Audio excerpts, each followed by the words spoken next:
बॉलीवुड यानी हिंदी फिल्मों में ठुमके बहुत मशहूर हैं। ठुमकों पर गाने भी होते हैं, ठुमके लगते भी हैं, और जब ठुमके लगते हैं तो फिल्में हिट होने की गारंटी भी मिल जाती है। आज आप ये कहेंगे कि मेरे जैसा न्यूज़ एंकर, मेरे जैसा जर्नलिस्ट ठुमकों की बात क्यों कर रहा है।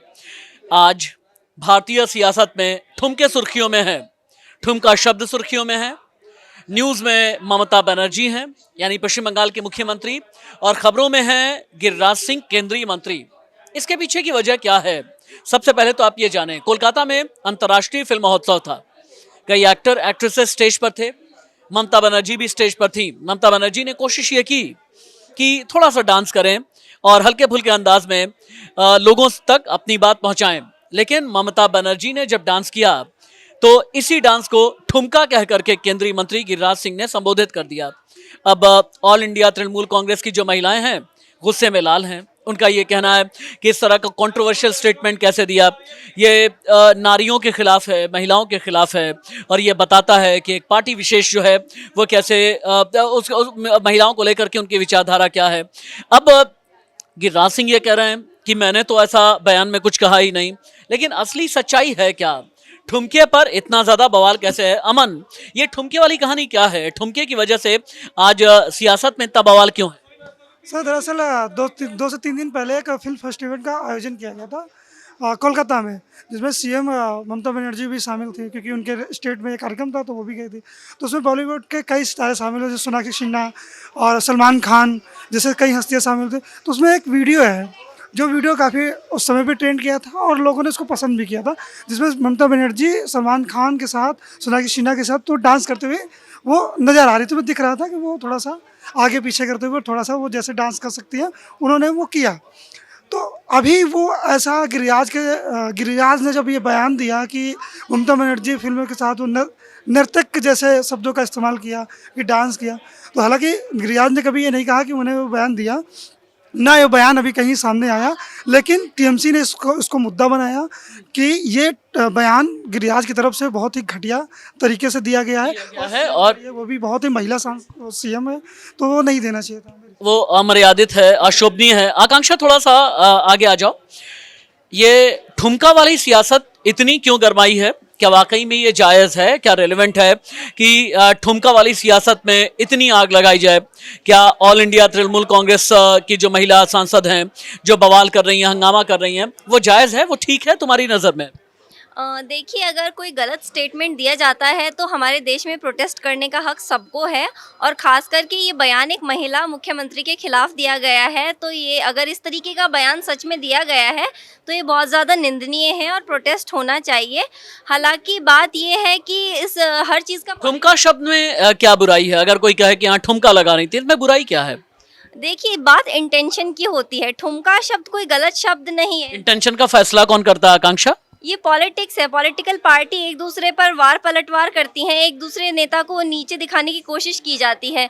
तो कहीं ना कहीं इंटरप्रिटेशन जब भी एक अपोजिशन पार्टी के खिलाफ एक पार्टी का नेता करेगा तो उसको एक गलत सेंस में ही लिया जाएगा। भारती, ये ठुमका वाली पॉलिटिक्स बहुत ज्यादा गरमाई हुई है।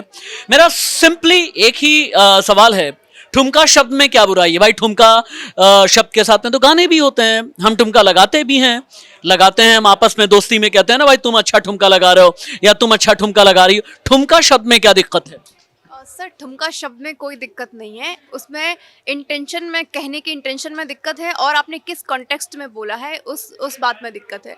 उन्होंने ये बात एक सीएम के लिए बोली है, जो कि एक फंक्शन में सिर्फ वहाँ पे पार्टिसिपेट कर रही थी एक्टर्स के साथ, ताकि उनको अच्छा लगे, उनके लिए पार्टिसिपेट कर रही थी, और उनके लिए किसी सीएम के लिए ऐसे शब्द यूज़ करना अशोभनीय है। भारती का कहना है कि सीएम के लिए ऐसे शब्द इस्तेमाल करना शोभनीय है, लेकिन हिंदुस्तान की सियासत ऐसी होती है ना, जो नैरेटिव और पोस्चरिंग के जरिए चला करती है। हालांकि all India Trinamool Congress TMC गरम है, गरमाई हुई है। उसका ये कहना है कि ममता बनर्जी को भारतीय जनता पार्टी वाले शायद बर्दाश्त नहीं कर पा रहे हैं। हालांकि मेरा मानना यह है, इंडिया अलायंस अपने लिए ऑक्सीजन की तलाश में है। 5 में से 3 राज्यों में भारतीय जनता पार्टी की प्रचंड बहुमत में सरकार आई। उसके बाद ममता बनर्जी को भी लगता है, टीएमसी को भी लगता है कि कोई ना कोई मुद्दा उठाया जाए। मेरे साथ में मेरे मैनेजिंग एडिटर राकेश कुमार सिंह भी हैं। राकेश, तृणमूल कांग्रेस और भारतीय जनता पार्टी के बीच का पॉलिटिकल टसल होता ही रहता है, कभी दीदी ओ दीदी पर, कभी फुटबॉल पर, कभी एक पांव से फुटबॉल खेलने पर। पश्चिम बंगाल से लेकर के दिल्ली में इंडिया अलायंस की एक नई गर्मी है, हालांकि बहुत बड़ा झटका हाल में लगा है। लेकिन मेरा बस एक ही सवाल है कि ठुमका शब्द पर तृणमूल कांग्रेस को इतनी मिर्ची क्यों लगी? देखिए, इसके पीछे आपको समझना होगा, ये साफ तौर पर पश्चिम बंगाल की सियासत है।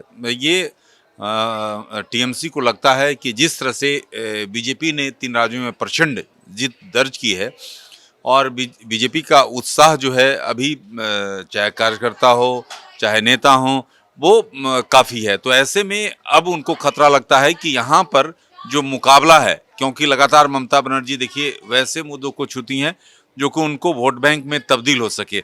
अब इस मसले को लेकर इतना मैं चाहूंगा कि मेरी 2 फीमेल कोलीग्स, एक मिनट आप लोग एक मिनट आ जाइएगा, आप भी आ जाइए, आप भी आ जाइए, कोई बात नहीं, हेजिटेट मत होइए क्योंकि फीमेल्स की बात है। तृणमूल कांग्रेस का ये कहना है कि ममता बनर्जी को गिरिराज सिंह ने कहा कि वो ठुमका लगाती हैं और ये एक महिला के लिए अमर्यादित टिप्पणी है। ठुमका शब्द, मेरा सवाल यह है कि ठुमका शब्द में ऐसा क्या है जो तृणमूल कांग्रेस इतनी भड़क गई? देखिए, पहली बात तो जब राजनीति की बात आती है और आप एक सरकार को रिप्रेजेंट कर रहे हैं तो मुझे नहीं लगता कि इस तरह के कोई भी वाक्य या कोई भी शब्द जो है आपको इस्तेमाल करना चाहिए, वो भी जब एक बात नारी की होती है, क्योंकि पहले ही ये चीज़ें चलती हैं कि नारी को इस तरह से रिप्रेजेंट किया जाता है कि वो देश में सबसे उच्च स्थान। एक मिनट रुकिए, नारी का अपमान कैसे हो गया राकेश? देखिए, मैंने आपको कहा ना राशिद भाई कि ये अपमान नहीं, इसके पीछे सियासत समझना होगा। ऐसी नहीं बातें हैं कि इसमें कोई अपमान वाली बात है। अगर ठुमकी की बात है, अगर हम डांस करते हैं, कोई हम कहते हैं आपस में अच्छा ठुमका लगा रहा है, और ठुमके पर तो बल्कि हाल के दिनों में एक ब्लॉकबस्टर हिट गाना भी आया है। तो इसके पीछे की सियासत समझना होगा और इसके पीछे की सियासत पश्चिम बंगाल की है। अब महुआ मोइत्रा की बात करें, देख आप मीडिया से लगातार दूरी बनाकर चल रही थी, आज देख रहे हैं कि बाइट दे रही हैं, तो आप समझ सकते हैं इसकी सियासत। तो ये सियासत चुनाव तक, आम चुनाव तक चलेगा, आपको देखने को मिलेगा। और आप कहती हैं, राकेश कह रहे हैं कि ये सियासत है, आप कहती हैं कि महिला पर अमर्यादित टिप्पणी नहीं होनी चाहिए। ठुमका अमर्यादित कैसे? देखिए सर, जब बात होती है एक ही शब्द के अलग अलग जगह पर अलग अलग मतलब निकाले जा सकते हैं, ये चीज़ें हैं। तो जब आप एक सियासत में हैं, आप सियासत कह सकते हैं, कोई इसमें शक नहीं है कि वो सियासत ही है, ठीक है, वो सियासत कर रहे हैं इस चीज़ को लेकर। लेकिन जब आप पे पलटवार किया जा सकता है ना, तो सामने वाली पार्टी आप पे किस तरह से पलटवार करेगी, इस चीज़ का आप अंदाजा नहीं लगा सकते। मान लीजिए सामने वाली पार्टी आपको ये कहे कि हमारी मर्यादा को ठेस पहुंचा है, क्योंकि ठुमका शब्द जो है ना, कुछ लोगों के माइंड में उस चीज़ का जो एक परसेप्शन बनता है वो एक अलग परसेप्शन है, वो रिस्पेक्ट की तरह से नहीं देखा जाएगा। हालांकि मेरे माइंड में ऐसा कोई परसेप्शन नहीं बनता। थैंक यू सो मच, बहुत बहुत धन्यवाद आपका। ये हिंदुस्तान की राजनीति है, कभी दीदी और दीदी पर गर्मी होती है, कभी पनौती जैसे शब्द पर भी इलेक्शंस लड़े जाते हैं। अब ये ठुमका भी सियासत में है। अब ठुमके की धमक क्या 2024 इलेक्शन तक भी नजर आएगी? तृणमूल कांग्रेस बनाम भारतीय जनता पार्टी की लड़ाई कहां तक जाएगी, इस पर नजरें हमारी बनी हुई हैं। जितनी भी सियासी हलचल है, सबसे तेज, सबसे पहले इसी यूट्यूब प्लेटफॉर्म पर, सोशल मीडिया प्लेटफॉर्म पर आपको नजर आएगा। नमस्ते।